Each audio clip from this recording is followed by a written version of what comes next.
Mura po ba ang bigas?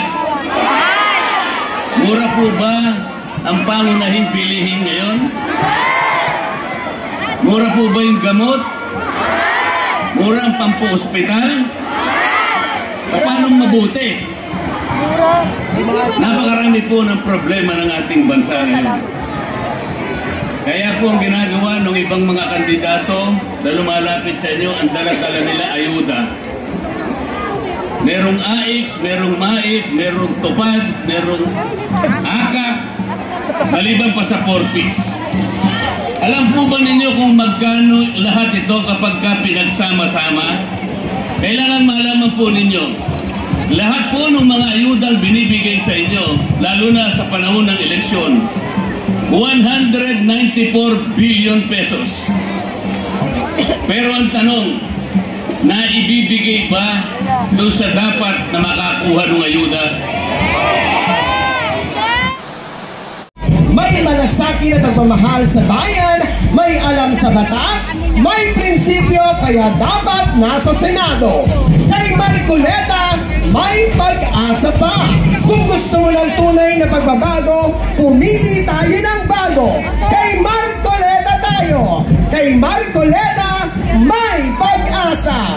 Ang numero 38, palakpakan po natin, Senador Rodante Marcoleta.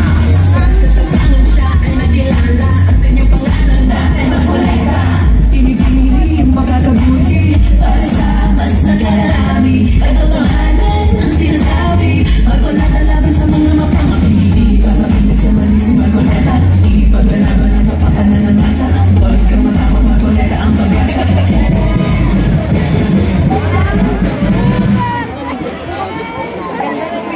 Kumusta po kayong lahat? Ano po? Paano naman naging mabuti? Napakamahal yata ng bilihin ngayon. Mura po ba ang bigas? Mura po ba ang pangunahing bilihin ngayon? Mura po ba yung gamot? Mura ang pampo-ospital? Paano mabuti? Napakarami po ng problema ng ating bansa ngayon. Kaya po ang ginagawa ng ibang mga kandidato na lumalapit sa inyo, ang dala-dala nila ayuda. Merong AIX, merong MAIP, merong TUPAD, merong AKAP, maliban pa sa 4-piece. Alam po ba ninyo kung magkano lahat ito kapag pinagsama-sama? Kailangan malaman po ninyo, lahat po ng mga ayudang binibigay sa inyo, lalo na sa panahon ng eleksyon, 194 billion pesos. Pero ang tanong, naibibigay ba doon sa dapat na makakuha ng ayuda?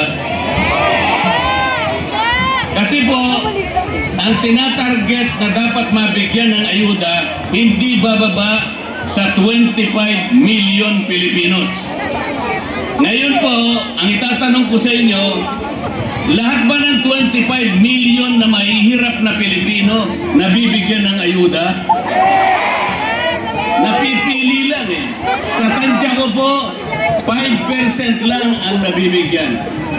Ibig sabihin, nasa 5,000 lamang na mahihirap na Pilipino ang nabibigyan. Samantalang ang targeted number hindi bababa sa 25 million.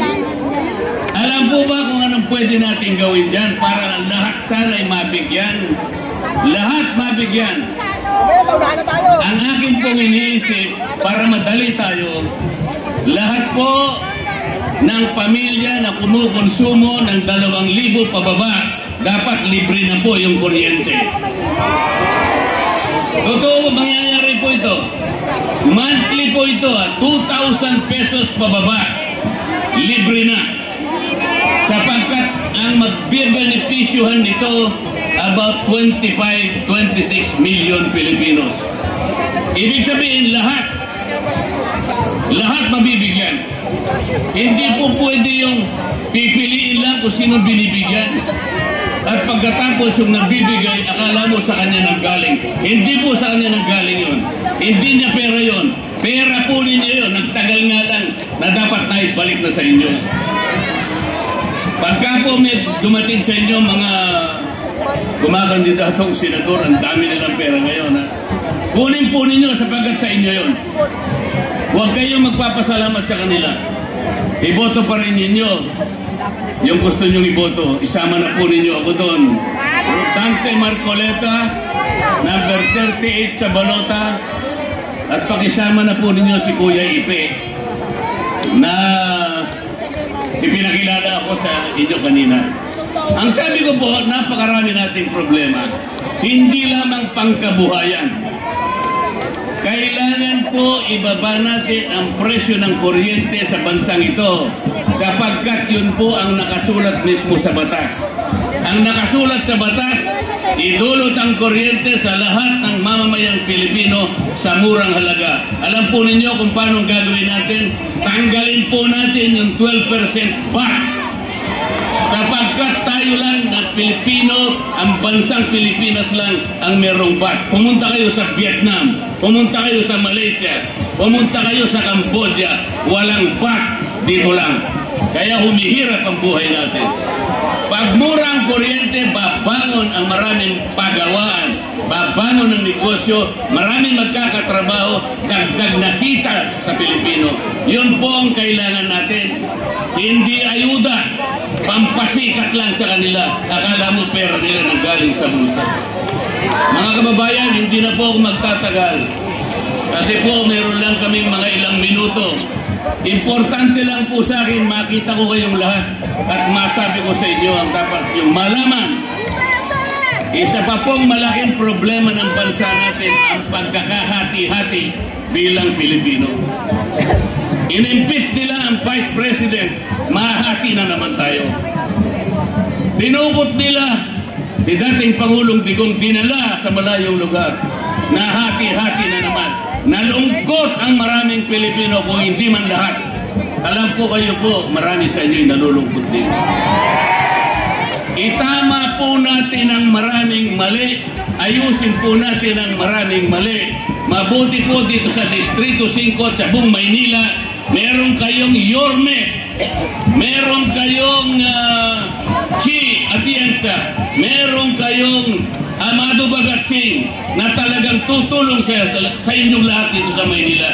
Ngunit yung kabuuan ng ating bansa, kailangan po natin ayusin. Tulungan po ninyo ako, tulungan nyo kami. Para sa ganoon, magkita-kita po tayo at magtutulong-tulong po tayo. Makayang-kaya po natin gawin ito. Itama po natin ang mali. Pigilan natin ang pagtanggal sa Vice President. Ibalik natin si Pangulong Digong sa lalong madaling panahon. Maraming salamat po sa inyo.